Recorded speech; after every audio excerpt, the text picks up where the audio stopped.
जय भीम नवबुद्धाय बघूया आजच्या घडामोडी। अनेक वर्षांपासून दीक्षाभूमीकरिता कॉटन रिसर्चच्या 3.84 एकर जागेची मागणी केली जात आहे, परंतु अद्याप ही जागा स्मारक समितीला हस्तांतरित झाली नाही। कॉटन रिसर्चची 3.84 एकर जागा त्वरित समितीला हस्तांतरित करावी व अंडरग्राउंड पार्किंग रद्द करण्यात यावी। या मागण्या पूर्ण होईपर्यंत संविधान चौक नागपूर येथे भीम आर्मी संघटनेद्वारे आमरण उपोषण आंदोलन करण्यात येईल, अशी माहिती भीम आर्मीचे महाराष्ट्राचे अध्यक्ष प्रशांत बनसोड यांनी दिली।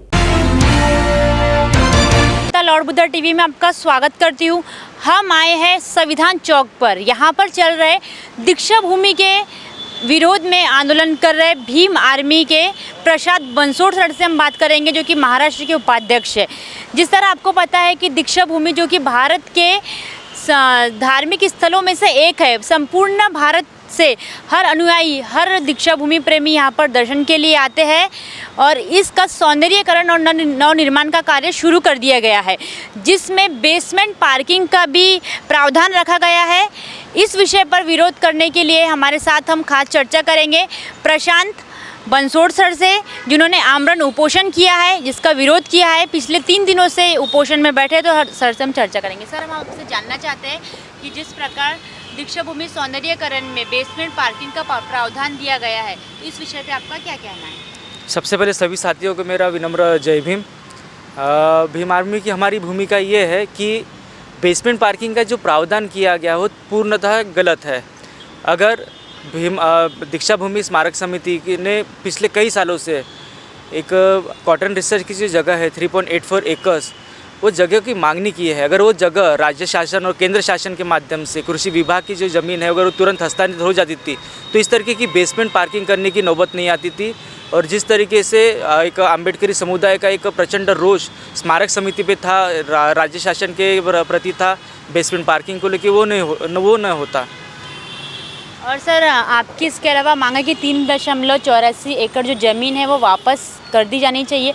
इस विषय पर हम आपसे जानना चाहते हैं कि आप इसका क्यों विरोध करते हैं? मैं उसका विरोध नहीं कर रहा हूँ। सबसे पहले मैं आपको बताना चाहूँगा, मैं उसके समर्थन में हूँ कि जो कृषि की ज़मीन है, कॉटन रिसर्च इंस्टीट्यूट की जो ज़मीन है, वो दीक्षा भूमि को मिलनी चाहिए। आपने देखे होंगे कि देश भर से लाखों की संख्या में एक बड़े पैमाने पे भीम अनुयायी यहाँ पे दीक्षा भूमि पे आते हैं। धम्मचक्र अनुप्रवर्तन दिन के समय में जो अनुयायी रहते हैं उनको भारी मशक्क़त को सामने जाना पड़ता है जगह नहीं होने की वजह से। अगर यही जगह दीक्षा भूमि स्मारक समिति को सालों पहले मिल जाती थी तो जो मुश्किलों का सामना इतने भीम अनुयायियों को करना पड़ता है वो कदापि करना नहीं पड़ता था। इसलिए मैं शासन से, प्रशासन से गुहार लगाऊंगा कि ये जो ज़मीन है वो ज़मीन तुरंत स्मारक समिति को हस्तांतरित की जाए। और जिसका भी विरोध होगा, छुपा विरोध यहाँ के गवर्नमेंट का ही है। गवर्नमेंट की मंशा नहीं है इस प्रकार की कोई भी ज़मीन दीक्षा भूमि को देने के लिए, और इसीलिए उन्होंने बेसमेंट पार्किंग का प्रावधान किया था। मेरा नाम पंकज जसूदकर है, मैं नागपुर जिला उपाध्यक्ष हूँ। जय भीम, जय शिवराय। आपको हमारी एक ही मांगनी, कॉटन रिसर्च की जो 3.84 ज़मीन है वो दीक्षा भूमि को मिलने को होना। जब तक वो मिलती नहीं, जब तक हम हमारे भाई प्रशांत जी बनसोड इनके साथ में यहाँ आमरण उपोषण के लिए इनके साथ में बैठे रहेंगे। जय भीम, जय शिवराय। जी, मेरा नाम राहुल जगताप है, मैं दक्षिण पश्चिम का अध्यक्ष हूँ। जो कॉटन रिसर्च की ज़मीन है दीक्षा भूमि की, वो हम भीम सैनिकों को मिलना चाहिए, बस इसलिए हम लोग उपोषण पे बैठे हैं। मैं नेहा राहुल, जिला महिला आघाड़ी के अध्यक्ष हूँ। मेरा ये कहना है कि जो कॉटन रिसर्च की जो जगह है, जो 80 से लागू हुई थी, तो अभी तक के उसके ऊपर कोई विचार विमर्श किया नहीं है। तो वो चीज़ के लिए इन्होंने जब बोला है कि हम लोग आश्वासन दे रहे, अभी तक के वो आश्वासन पूरा हुआ नहीं। इसीलिए हमारे प्रशांत भाऊ बनसोड जी, महाराष्ट्र उपाध्यक्ष जो है, वो आमरण उपोषण के लिए बैठे हुए हैं।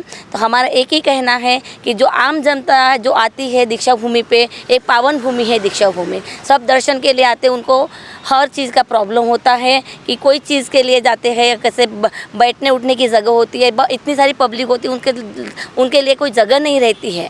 ठीक है, तो अगर ये 3.84 जो जगह है, अगर वो शासन ने सैंक्शन कर लिए तो उनको असुविधा होने से अच्छा रहेगा, यानी असुविधा होगी नहीं।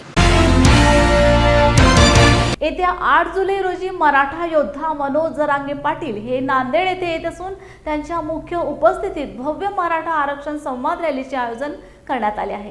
ही भव्य संवाद रॅली राजकारणापासून ते शहरातील श्रीनगर, महात्मा फुले व सावित्रीबाई फुले पुतळा, शिवाजीनगर, वजीराबाद मार्गे छत्रपती शिवाजी महाराजांच्या अश्वरूढ पुतळ्याजवळ रॅलीचा समारोप होईल, अशी माहिती संभाजी ब्रिगेडचे विभागीय अध्यक्ष संकेत पाटील यांनी लॉर्ड बुद्ध टीव्हीवर दिली। मी संकेत पाटील सोमुरकर, अखंड मराठा समाज ज्याचा एक कार्यकर्ता या ठिकाणी आहे। या ठिकाणी 8 तारखेला मनोज जरांगे पाटील हे नांदेड जिल्ह्यामध्ये संवाद रॅलीसाठी या ठिकाणी येणार आहेत। त्या रॅलीचा अत्यंत चांगल्या पद्धतीने नांदेडमध्ये स्वागत होणार आहे। अनेक ठिकाणी मनोज जरांगे पाटील यांच्या स्वागतासाठी मुस्लिम बांधव असतील, ओबीसी बांधव असतील, लवजी सेना हे या सर्व संघटनेच्या वतीने या ठिकाणी त्यांचं स्वागत होणार आहे। राजकारणापासून ही रॅली चालू होणार आहे। त्या महात्मा ज्योतिबा फुले, सावित्रीबाई फुले पुतळा, त्यानंतर शिवाजीनगर, त्यानंतर SP ऑफिस चौक आणि त्याचबरोबर छत्रपती शिवरायांच्या पुतळ्याजवळ या रॅलीचा समारोप होऊन मनोज जरांगे पाटील हे लाखोच्या संख्येने उपस्थित असलेल्या जनसमुदायास या ठिकाणी मराठा आरक्षण या विषयावर त्या ठिकाणी संवाद साधणार आहेत। या रॅलीचा उद्देश असा आहे की सगळे सोयरे कायदा या ठिकाणी सरकारनं 13 तारखेपर्यंत अंमलात आणतो म्हणलेला होता, ती 13 तारीख लवकर जवळ येत आहे। त्या कारणाने हे मराठवाड्याच्या 8ही जिल्ह्यामध्ये ह्या अशा पद्धतीची रॅली निघणार आहे। त्याच पद्धतीनं नांदेडमध्ये रॅली निघणार आहे। मराठा आणि कुणबी एकच आहेत या पद्धतीनं निजामाचा गॅजेट असेल, त्याबरोबर साताऱ्याचा गॅजेट असेल, त्या गॅजेटनुसार मराठा कुणबी एकच आहेत। त्यामुळे ओबीसीमध्ये या ठिकाणी समावेश करावा आणि महाराष्ट्रात आतापर्यंत जितक्या कार्यकर्त्यावर मराठा आरक्षणासाठी केसेस दाखल झाल्यात ते गुन्हे या ठिकाणी सरकारनं मागे घ्यावात, हे या रॅलीचा या ठिकाणी विषय असेल। ही रॅली अत्यंत शांततामय पद्धतीने होणार आहे। या रॅलीचं नावच शांतता संवाद रॅली अशा पद्धतीचं आहे।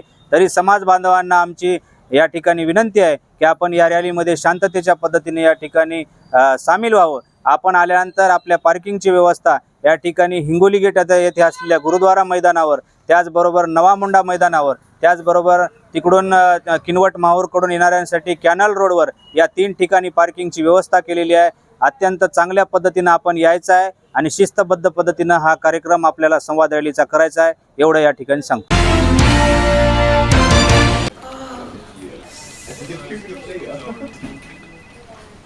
बॉस ने मीटिंग बुलाई। क्या यार, आदमी की तकलीफ को तो समझो। बाहर बाहर उठो बैठो। जनाब, तकलीफ उठने बैठने की नहीं, तकलीफ बवासीर की है। बवासीर, फिशर, भगंदर, पाइलोनियल साइंस का आयुर्वेद तथा आधुनिक लेजर से उपचार। अभ्युदय पाइल्स लेजर हॉस्पिटल, लोहार समाज भवन के पीछे, महापुष्प सोसाइटी, शताब्दी नगर चौक से मनीष नगर रोड, नागपुर। कॉल और विजिट करें www.pilesfistulacure.com। हुआ बहू? माँ, पाइल्स की बहुत तकलीफ हो रही है। तो तुम गुदरोग सर्जन के पास क्यों नहीं गई? देखो, जैसे हार्ट के लिए हार्ट स्पेशलिस्ट, ब्रेन के लिए ब्रेन स्पेशलिस्ट, तो पाइल्स के लिए पाइल्स स्पेशलिस्ट क्यों नहीं? स्त्री हो या पुरुष, टॉयलेट में तकलीफ केवल पाइल्स ही नहीं, और भी कई प्रकार के गुदरोग तथा कैंसर भी हो सकता है। इसीलिए इसकी प्रत्यक्ष जांच जरूरी है। ठीक है माँ, पर जांच के लिए हम जाएंगे कहाँ? वही काले आयुर्वेदिक पाइल्स हॉस्पिटल में। लेकिन माँ, प्रेगनेंसी में पाइल्स की दवाइयाँ? प्रेगनेंसी में आयुर्वेदिक दवाइयाँ सुरक्षित होती है। जनहित में जारी काले आयुर्वेदिक पाइल्स हॉस्पिटल, औषधि चिकित्सा तथा सर्जरी ट्रीटमेंट उपलब्ध। हमारा पता उमरेड रोड, दिघौरी बस स्टॉप के पास, नागपुर। अधिक जानकारी के लिए वेबसाइट पर जाएं kalepailshospital.com। दीक्षाभूमीवरील बांधकामाला स्थगिती मिळाल्यानंतरही लोकांकडून बांधकामाचे नुकसान केले जाणार असल्याची गोपनीय माहिती पोलिसांना मिळाली आहे। त्यामुळे पोलिसांनी संपूर्ण दीक्षाभूमी परिसरात कडेकोट बंदोबस्त ठेवलाय।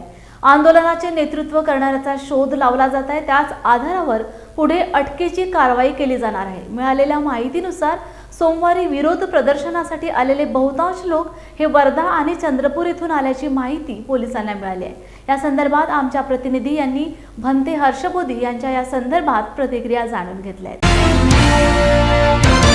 नमस्कार, मैं श्वेता लॉर्ड बुद्ध टीवी में आपका स्वागत करती हूँ। दीक्षा भूमि जो कि महाराष्ट्र की उपराजधानी में स्थित है, भारत के प्रमुख स्थलों में से एक है, जहाँ पे हजारों अनुयायी, हजारों दीक्षा भूमि प्रेमी आते हैं दर्शन के लिए। 1938 में स्थित दीक्षा भूमि का आज सौंदर्यीकरण और नवनिर्माण कार्य शुरू है, जिसमें कई ऐसे लोग हैं जो दीक्षा भूमि में चल रहे कार्य में नुकसान पहुंचा रहे हैं, जिसमें कई लोगों ने वहां पर काफ़ी संपत्ति को नुकसान पहुंचा है। जो नवनिर्माण का कार्य हुआ है उसे क्षति पहुंचाई है, जिसका पुलिस प्रशासन कड़ा विरोध कर रही है और पूरी तरीके से दीक्षा भूमि को सुरक्षित कर दिया गया है। इस विषय पर हम खास चर्चा करेंगे बोधगया से आए हर्ष बोधी भंते जी से, जो हमें बताएंगे कि किस प्रकार पुलिस का कड़ा वहाँ प्रशासन है और जो कुछ लोग हैं जो वहाँ पर नुकसान पहुँचाना चाहते हैं, क्षति पहुँचाना चाहते हैं, इस विषय पर क्या कहना है भंते हर्ष बोधी जी का। सर, आपका बहुत बहुत स्वागत है हमारे चैनल में। बिल्कुल, आपका धन्यवाद लाल बुद्धा टीवी का। आपका एक बार परिचय जानना चाहिए। मेरा नाम भदंत हर्ष बोधी है। मैं प्रेसिडेंट हूँ डॉक्टर अंबेडकर भवन इंटरनेशनल बुद्धिस्ट पार्लियामेंट बोधगया में रहता हूँ, और अभी कुछ दिन पहले मैं महाराष्ट्र में नागपुर में आया हूँ। जैसे आपने मुझे पूछा कि बाबा साहब की जो पवित्र दीक्षा भूमि है वहाँ पर इस प्रकार का जो कार्य हो रहा है, इसके बारे में अपनी जानकारी मुझे चाहिए। डॉक्टर बाबा साहब आम्बेडकर ने 14 अक्टूबर 1956 में स्वयं दीक्षा भूमि में आकर बुद्ध धर्म की दीक्षा ली और लोगों को दी। तब से लेकर आज तक दीक्षा भूमि में तमाम राज्य के, देश विदेश के लोग बुद्ध भूमि को, दीक्षा भूमि को वंदन करने के लिए आते, नमन करने के लिए आते, उनकी ऊर्जा भूमि को माथा टेकने के लिए आते, ऊर्जा लेने के लिए आते। दिन ब दिन लोग की गर्दी संख्या बढ़ रही है, लेकिन कुछ दिन पहले एक दीक्षा भूमि पर एक नागपुर के ही हाईकोर्ट के एडवोकेट शैलेश जी नारनवरे हैं, जिनके माध्यम से एक याचिका कोर्ट में डाली गई और उनके माध्यम से, न्यायपालिका के माध्यम से ये फंड रिलीज हुआ है। तो समाज के लोगों ने नारनवरे एडवोकेट का भी धन्यवाद करना चाहिए, उनको एक समाज के लोगों ने उनका अभिनंदन करना चाहिए। दूसरी बात, ये कार्य विकास के लिए फंड आया है, तो अंडरटेकिंग ग्राउंड जो साइकिल पार्किंग का जो मुद्दा था वो सामने लोगों के सामने आया है। ये मुझे लगता है दिसंबर से काम चालू था। कई लोग, जिसमें मुझे लगता है मेरे खास एक ये है दोस्त मित्र है, साथी है, भैया जी खैर करो, 6 दिसंबर के दिन गए। उन्होंने कई लोगों को हमको भी बताया कि क्या चल रहा है ज़रा देखिए। लोग जाते गए आते गए, लेकिन एकदम से जब पता चला कि यहाँ पर दीक्षा भूमि में साइकिल पार्किंग हो रही है, विकास कार्य हो रहा है, तो इसके लिए लोगों में एक आक्रोश पैदा हुआ है कि पवित्र दीक्षा भूमि है, ऊर्जा भूमि है, और उसको खुद काम कर रहे हैं, तो उसके वजह से स्तूप को कोई ये तो हानि नहीं होगी क्या, या बोधि वृक्षों को हानि नहीं होगी, इस तरह के उनके मन में कन्फ्यूजन था। लेकिन समिति ने इस तरह के कुछ भी निर्णय न लेते हुए लोगों का कन्फ्यूजन दूर न करने का प्रयास किया है। कई बार समिति के वजह से बार बार मीटिंग हुई है कि कुछ समिति कहते हैं कि भंते ससाई जी ने ये किया, सुरेश फुलझले ने किया, तो इस तरह से आपस में दोनों समिति के गुट हुए हैं। और राजेंद्र गवई ने कई बार पत्रकार परिषद की है, चाहे उसमें आगलावे है, काफ़ी लोग थे, मेश्राम साहब है, डॉक्टर मेश्राम का, समिति के 9 लोग हैं। तो उन्होंने कल जो निर्णय लिया 1 तारीख को कि कागज़ देकर कि भाई यहाँ काम रोकना चाहिए, अगर यही पहले होता तो इस तरह का वातावरण निर्माण दीक्षा भूमि पर नहीं होता, लोगों में आक्रोश नहीं होता। और जो लोग यहाँ पर आक्रोश करने के लिए आए हैं, तोड़फोड़ करने के लिए आए, तो मैं चाहता हूँ कि ये पवित्र दीक्षा भूमि है, हमारी जो लड़ाई है कानून के माध्यम से होनी चाहिए, हमारे अधिकार कानून के माध्यम से मिलने चाहिए। बाबा साहब ने हमको संविधान दिया, न्यायपालिका दिया, तो न्यायपालिका के द्वारा हम अपने अधिकार को लेने का प्रयास करना चाहिए, ना कि तोड़फोड़ करना चाहिए। क्योंकि डॉक्टर बाबा साहब ने बुद्ध धर्म अपनाया और शांति का प्रतीक है, मैत्री, करुणा, भाईचारा बताते हैं। तो मैं ये चाहता हूँ कि बाबा साहब के ऐसे भूमि पर पेपरबाजी या ऐसा कुछ भी प्रसिद्धि होती है तो एक तरह से दीक्षा भूमि का नाम खराब हो जाएगा। और जिन लोगों ने किया, जो लोगों ने इस तरह की धमकियां दी, तो मैं चाहता हूँ पुलिस प्रशासन देखकर उनको कार्रवाई करे, कानूनी कार्रवाई करे। और मैं सभी दर्शकों को ये निवेदन करना चाहता हूँ कि विकास कार्य रुकना नहीं चाहिए। ये समाज का पैसा है। सामाजिक न्याय विभाग के माध्यम से माननीय पालक मंत्री और डिप्टी सीएम देवेंद्र जी फडणवीस, इन्होंने जो विधानसभा से आह्वान किया है कि उन्होंने भी कहा है, दीक्षा भूमि को ही कहा है कि दीक्षा भूमि के ही आदेश के वजह से, दीक्षा भूमि के ठहराव की वजह से दीक्षा भूमि ने जो भी कुछ ठहराव पारित किया उसके अनुसार ही हमने फंड रिलीज किया है। तो मुझे लगता है कहीं ना कहीं दीक्षा भूमि की समिति का इसमें बहुत बड़ा रोल रहा है। दीक्षा भूमि के जो समिति के जो लोग हैं वो मुझे पता नहीं इतने हद तक जाएंगे, बेशर्मी को पार करेंगे और समाज को इस तरह से कन्फ्यूजन करके उसका आक्रोश ज़्यादा परिणाम तक पैदा करने के लिए समिति का एकमात्र रोल है। माननीय प्रशासन जो भी है, जिन लोगों ने इस तरह के तोड़ने की धमकियां दी है तो उसको कठोर कार्रवाई हो जाए। और मैं पुनः एक बार एक धर्मगुरु होने के नाते अम्बेडकरी जनता को, बौद्ध उपासक उपासिकाओं को मैं निवेदन करना चाहता हूँ कि इस तरह से आक्रोश आपका जायज़ है, आपने आक्रोश 1 तारीख को किया है, लेकिन अभी माननीय देवेंद्र फडणवीस जो डिप्टी सीएम है और पालक मंत्री भी है, उन्होंने कहा कि ये कार्य मैं स्थगित करना चाहता हूँ, रोक देता हूँ, और रोका भी है। फिर भी इस तरह से कुछ संगठन अगर करते हैं कि हम तोड़फोड़ करेंगे, वो जालेंगे, तो इस तरह की भाषा बौद्धों को शोभा नहीं देती है। और जो अम्बेडकर अनुयायी हैं, जो अम्बेडकर बौद्ध है, विशेष तौर पर जिनके बाबा साहब के प्रति फीलिंग है, बाबा साहब ने जो न्याय दिया है तो संविधान के माध्यम से अपने अधिकार के लिए लड़ाई करेंगे। और मैं आशा और विश्वास जताता हूँ कि इस चैनल के माध्यम से जो भी दर्शक सुनेंगे, मैं भंते हर्ष बोधी हूँ, मैं आप सभी को निवेदन करना चाहता हूँ कि इस तरह से कुछ ना करें, प्रशासन को प्रोटेक्ट करें, जो पुलिस प्रशासन है उसको कोऑपरेट करें। और क्योंकि ये कानून का मामला है और पुलिस प्रशासन ने जो इंक्वायरी की है, मुझे लगता है कुछ लोग बाहर से आए होंगे, कुछ लोग जगह जगह से आए होंगे, तो पुलिस वाले जो भी कैमरे में हैं वो जो कुछ तोड़फोड़ करने वाले हैं उन पर भी कार्रवाई की होंगी या करने का प्रयास करेंगे। तो मैं चाहता हूँ पुलिस प्रशासन को भी कि ये अम्बेडकर अन्याय है उनको भी किसी तरह से समझा बुझा कर एक अच्छे भावना से, अच्छे मैत्री से उनको समझाकर उसको कार्रवाई न करते हुए छोड़ने का प्रयास करें। और जो लोग इस तरह से धमकियां देते हैं, तोड़ने की भाषा करते हैं, उन्होंने तो बिल्कुल ऐसा नहीं करना चाहिए। मैं उसको आश्वासन देना चाहता हूं कि आप लोग अपने अधिकार की लड़ाई, आप लोग अपने अधिकार के डिमांड के लिए न्यायपालिका के माध्यम से जाने का प्रयास करें, ऐसा मुझे लगता है। जिस प्रकार आपने देखा कि हमने भंते हर्ष बोधी जी से बात की, जिन्होंने कहा है कि जो भी अम्बेडकरवादी है, जो भी धर्म को मानते हैं, सभी अपने कानून को अपने हाथ में ना ले। अगर किसी भी प्रकार की समस्या लगती है तो उसकी बैठक करे और बैठ के इसका समाधान निकाले। किसी भी प्रकार की क्षति पहुंचाना, किसी भी प्रकार से दीक्षा भूमि में किसी प्रकार की हानि करना, ये एक प्रकार से कलंकित करना है, एक प्रकार से धर्म का जो है अनादर करना होता है। तो इस प्रकार से कोई भी कार्य ना किया जाए, इसका सीधा सीधा विरोध किया गया है। और बहुत अच्छी जानकारी दी हमें हर्ष बोधी जी ने, जो बोध गया से आए हैं। हम भंते हर्ष बोधी जी से इस विषय पर और भी चर्चा करते रहेंगे, क्या होता है आगे दीक्षा भूमि पर, आगे सरकार क्या कदम लेती है इस विषय पर और क्या होगा, ये सारे विषय की चर्चा आपके पास होते रहेंगी। तो देखते रहिए लॉर्ड बुद्धा टीवी, बने रहिए हमारे साथ। धन्यवाद।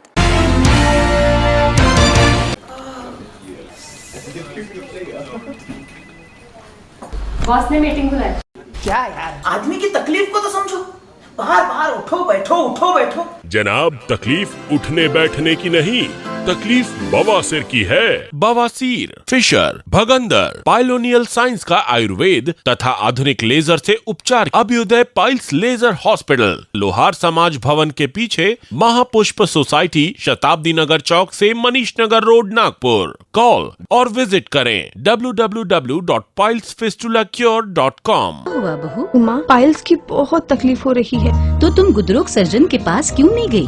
देखो, जैसे हार्ट के लिए हार्ट स्पेशलिस्ट, ब्रेन के लिए ब्रेन स्पेशलिस्ट, तो पाइल्स के लिए पाइल्स स्पेशलिस्ट क्यों नहीं? स्त्री हो या पुरुष, टॉयलेट में तकलीफ केवल पाइल्स ही नहीं, और भी कई प्रकार के गुदरोग तथा कैंसर भी हो सकता है।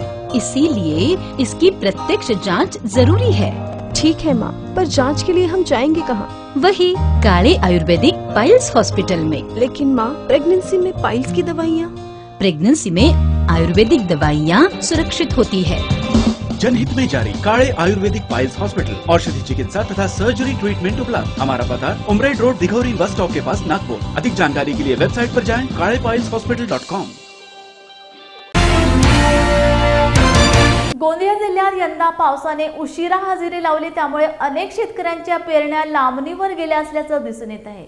जिल्ह्यामध्ये हव्या त्या प्रमाणात जोरदार पावसाची हजेरी झाली नाही आणि त्याचा फटका सध्या भात पिकावर मोठ्या प्रमाणावर दिसून येत आहे। गोंदिया जिल्ह्यात एकूण 1,93,000 हेक्टर भात पिकाचे क्षेत्र असून सध्या ज्यांच्याकडे सिंचनाचे साधन, विहीर, बोरवेल उपलब्ध आहेत अशाच ठिकाणी पेरण्या आणि रोवणी कामाला आता सुरुवात झाली आहे। पकडण्याचं कारण एकच आहे, आपल्या जिल्ह्यामध्ये तर गोंदिया जिल्ह्यामध्ये पाणी नाही आहे, तर आपल्याकडं बोरच्या साधन आहे, त्यामुळे आपण रोवणं जगवत आहे।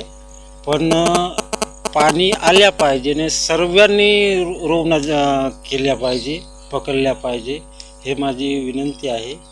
आल्या पाहिजे परमेश्वरच्या ह्या योजना, तर मी असंच म्हणत आहो का पाणी लोक या जिल्ह्यामध्ये भात पिकाचं 1,93,000 हेक्टर लक्षांक आहे। त्यानुसार लोकांनी निविष्ठा खरेदी करून मधल्या पिरियडमध्ये जे काही आपल्याला पाऊस पडलेला होता किंवा ज्यांच्याकडे सिंचनाचे साधन आहेत अशा शेतकऱ्यांनी आपली नर्सरी टाकण्याचं काम केलेलं आहे। मधल्या पिरियडमध्ये ज्यांनी नर्सरी टाकलेली आहे त्या नर्सरीमध्ये मधल्या पिरियडमध्ये पर्जन्यमान न झाल्यामुळे काही ठिकाणी लोकांना असं वाटत होतं की आपली नर्सरी वाया जाईल, परंतु 2 दिवसापूर्वी झालेल्या जो पर्जन्यमान आहे त्याच्यामुळे नर्सरी सुकावलेली आहे आणि शेतकरीसुद्धा चिंतामुक्त झालेले आहे। आजच्या घडीला पर्जन्यमानाची स्थिती जर बघितली आपण तर 196च्या ठिकाणी 104 mm पर्जन्यमान झालेलं आहे, म्हणजे जिल्ह्यामध्ये जवळपास 56% पर्जन्यमान झालेलं आहे। पूर्णतः जिल्ह्याची वस्तुस्थिती मांडली आपण तर 50%च्या कमी असलेले 3 तालुके आहेत, त्यामध्ये सडक अर्जुनी, मोरगाव अर्जुनी आणि तिरोडा, आणि सगळ्यात जास्त रेनफॉल असलेला म्हणजे 77% रेनफॉल झालेला आहे तो तुमचा देवरीमध्ये झालेला आहे। अशा पद्धतीने आता या 2-3 दिवसामध्ये पर्जन्यमान होण्याची शक्यता आहे आणि त्याच्यानुसार पर्जन्यमान झाल्यानुसार त्यानुसार शेतकरी आता पुढील कारवाई होईल। तरी मागच्या वर्षीचा हंगाम पाहता आणि यावर्षीचा हंगामाचा आपण जर थोडंसं विचार जर केला तर यावर्षी हंगाम थोडासा लांबणीवर गेलेला आहे, परंतु जे काही हलके धान आहे जे कमी कालावधीचे अशा यांना फारसा फटका बसणार नाही, परंतु त्यांची नर्सरीचं वय पण व्हायचं आहे 21 दिवसाचं, त्याच्यामुळे आहे त्या परिस्थितीमध्ये आता आपल्याला ते विशेष अशी काळजी करण्याचं कारण नाही। बेनसी विभागाची वीज समस्या मागील अनेक वर्षांपासून जैसे थे दिसून येते।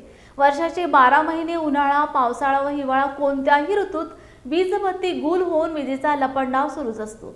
वर्षानुवर्ष वीज वितरण विभागाकडून जनतेला वेठीस धरले जाते।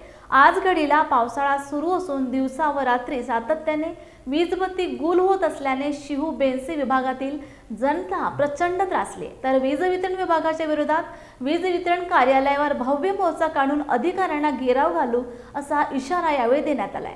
तर वीज वितरण विरोधात शिहू बेनसी विभागातील जनतेत संतापाची लाट असून 2 दिवसात उपाय करा, अन्यथा वीज वितरण अधिकाऱ्यांना कोंडून ठेवू असा इशारा देत महिला आक्रमक झाल्याचे पाहावयास मिळाले। शिहू बेनसी विभागातील वीज पुरवठा सुरळीत झालाच पाहिजे। शिहू बेनसी विभागातील वीज पुरवठा सुरळीत झालाच पाहिजे। शिहू बेनसे हा ग्रामीण भाग असून पेण तालुक्यातील सगळ्यात शेवटचा टोकाचा भाग आहे आणि आमची लाईट ही पेणवरून वडकल, फेडरवरून पांढरपूर मार्गे कोलेटी आणि कोलेटी मार्गे बेनशे, गांधेचोळे अशी लाईन गेलेली आहे। परंतु याच्यामध्ये आम्ही गेली 10 वर्षे ह्या लाईटवाल्यांच्या ऑफिसरला भेटून प्रत्येक सांगत असतो की आम्हाला लाईट ही पर्यायी व्यवस्था करा, एकतर पवनार फेडरवरून लाईट द्या किंवा नागोडण्या फेडरवरून लाईट द्या, परंतु ही जे आंबाखाडीच्या नदीतून आलेली पोल आहेत, वायर आहेत, वीज वाहक तारा आहेत, त्या वारंवार या पावसामुळे किंवा थोडा तरी वारा आला तरी तुटतात आणि त्याचा हा त्रास आमच्या हा ग्रामस्थांना, गरिबांना, गोरगरिबांना, लहान मुलांना, आदिवासींना, ज्येष्ठांना सगळ्यांना त्रास सर करत होते। आम्ही निवेदन देऊन तर अक्षरशः थकलोत। हे ऑफिसर्सनी फक्त करतो सांगतात, परंतु कोणत्याही कागदावर कारवाई झालेली आजपर्यंत दिसत नाही। 10-10 मिनिटांनी, 5-5 मिनिटांनी लाईट जाते, वारा नाही, पाऊस नाही, ऊन नाही, तरीसुद्धा लाईट जाते। अक्षरशः ही महिला मंडळ आणि हे सगळे ग्रामस्थ त्रस्त झालेत आणि आक्रमक झालेत। आता जनतेचा उद्रेक झाल्याशिवाय मात्र ह्या राहणार नाही। प्रत्येक वेळी किती वेळा निवेदन द्यायचे, सारखे निवेदन द्यायचे, फोन करायचे, येईल लाईट, अरे त्याचा काहीतरी आम्हाला रिप्लाय द्या, कुठं लाईन तुटले त्याचा फोटो पाठवा आम्हाला। किंवा त्याचा काहीतरी आम्हाला पुरावा द्या की इथे लाईट तुटलं, वडकलला लाईट तुटल्या, आमटेमला नुसतं सांगता तुम्ही तोंडी, आणि लाईट तर नक्की कुठे जाते किंवा चोरी तर होत नाही हे पण ह्याच्यामध्ये शंका आम्हाला आज येतं आहे. प्रत्येक वेळी आम्ही लाईटचे निवेदन देऊन अक्षरशः थकलो आहे. आता डायरेक्ट जनतेचा उद्रेक होईल आणि आम्ही ह्या ऑफिसरच्या कार्यालयावर धडक मोर्चा येत्या 1-2-3 दिवसामध्ये आम्ही घेऊन जाणार आहोत. ही आमची प्रतिक्रिया आहे. माझं नाव अनंत काशीनाथ म्हात्रे, माजी सरपंच बेनशे. मी 1994ला सरपंच होतो, पण त्या 1994 पासून आजपर्यंत या इलेक्ट्रिसिटी बोर्डाच्या ऑफिसरांना आणि इतर कर्मचाऱ्यांनासुद्धा त्यांच्या वेळोवेळी मी अर्ज विनंत्या पण करत होतो आणि अजून करत आहे. आज माझं वय 77-78 वर्ष आहे, तरी अजून विनंत्या करतो आहे, अर्ज देतो आहे. पण आम्हाला जसं काय म्हणतात ना की हातावर गुळ देतात आणि आपलं समाधान करतात, त्याप्रमाणे आमचं ते समाधान करतात. पण हा बेंडशे गाव किंवा शिव विभाग हा एकदम खाडीच्या पलीकडे अंदमान निकोबारसारखं आम्हाला तरी केलेलं आहे की लाईट ही कासू विभागातून येतो आहे, ती कासू विभागात क्वालिटीहून खाडीतून कुठंतरी कारणं सांगतात, ते खाडीत पूल तुटला आहे किंवा तो वायर तुटली किंवा ते इथे वायर तुटली, जांबोशीला वायर तुटली, आमटेमला वायर तुटली, अशी नको ती कारणं सांगतात. पण हे कारण नाही तर ह्यांची वीज ही विकली जातो आहे आणि कुठल्या कंपनीला विकली जातो आहे ते पण आम्ही सिद्ध करू.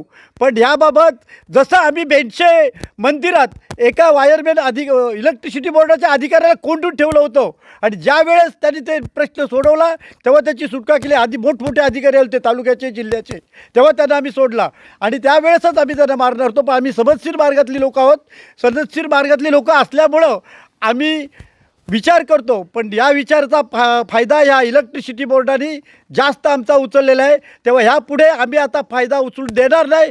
तर इथं कोण येईल अधिकारी, त्या अधिकाऱ्याला धडा शिकवल्याशिवाय राहणार नाहीत आणि लवकरच या 2 ते 4 दिवसात बेधडक आंदोलन पेन इलेक्ट्रिसिटी बोर्डावर, तालुक्याच्या इलेक्ट्रिसिटी बोर्डावर काढल्याशिवाय राहणार नाहीत. अहो सांगायचं म्हणजे माझं नाव उत्तम सावंत आहे, मी बेंशाचा रहिवासी आहे. मध्ये कोरोनाच्या टायमामध्ये एकतर आमचे कामं सुटलेले, माझ्या मुलांचे कामं सुटलेले, मी 65 वर्षाचा माणूस आहे, तसं दुसरं चालू आहे. त्या काळामध्ये माझ्या घराला 25 उत्तम लक्ष्मण सावंत ह्या घर बिल मला लाईट बिल किती यायचं 25,000 महिन्याला 25,000. आणि तिथे थोडंसं काहीतरी सांगायचे की तुम्हाला पुढच्या महिन्यात कमी करतो, त्याच्या पुढच्या महिन्यात कमी करते, घेऊन जायचे 25,000 काय 18,000 20,000. आम्ही कुठल्या तरी परिस्थितीतून लोकांकडून 10% 5% काढायचे, कामं बंद होते. परत दुसऱ्या महिन्यात तेवढंच बिल 40,000 आलं, 25,000 आलं, 20,000 आलं असं. आणि एकतर रात्र लाईट नसते, मुलं बाळं रडतात. माझी नात परवा पडली, हे डोक्याला लागलं, लाईट नसल्यामुळं काल रात्री अंधारामध्ये पडली. एवढे लहान बाळं इकून त्या घरातून त्या घरात जाता वेळेस पडतात. आम्ही वर्ध माणसं आहोत, रात्रभर झोप येत नाही, आम्हाला बीपीचा आजार आहे. एवढी सरकारची ह्याच्यावर लाईटीवर दुर्व्यवस्था आहे. ह्याच्यामुळं आम्हाला एवढीच मागणी आहे की आमच्या ग्रामीण भागामध्ये जे बेंशे, शिव हे सर्व जी गावं आहेत ह्याच्यामध्ये आम्हाला लाईटीची योजना पाहिजे. नाही तर आम्ही सर्व गावकरी मंडळी हे 12 गावचे काय 14 गावचे लोक आम्ही तर MSCBवर आम्ही मोर्चा काढल्याशिवाय राहणार नाही, एवढंच आम्ही सांगू इच्छितो. मी पवन अडसुले, बेंशे सिद्धार्थनगर इथला रहिवासी. जवळजवळ मी आज 1-2 महिने बघतो जिथपासून पाऊस सुरू झाला आहे. पाऊस तर जाऊ द्या, पण उन्हाळा जरी ह्या सतत मे महिन्यात का उन्हाळा पावसाला काही असू द्या, या सतत MSCBचा गलथानी कामगार आहे आणि माणसाला, ग्रामस्थाला व विद्यार्थ्यांना, शाळेत शिकणाऱ्या विद्यार्थ्यांनासुद्धा हा सतत त्याचा त्रास हा भासत आहे. परंतु हा त्रास अजिबात न भासताना या MSCBच्या कामगारांनी किंवा MSCBच्या मोठ्या अधिकाऱ्यांनी हा प्रश्न हाताळला पाहिजे आणि ग्रामस्थाला निष्काळजी होणारा त्रास हा सण झाल्याने त्रास होता कामा नये, याची MSCBने दखल घ्यावी.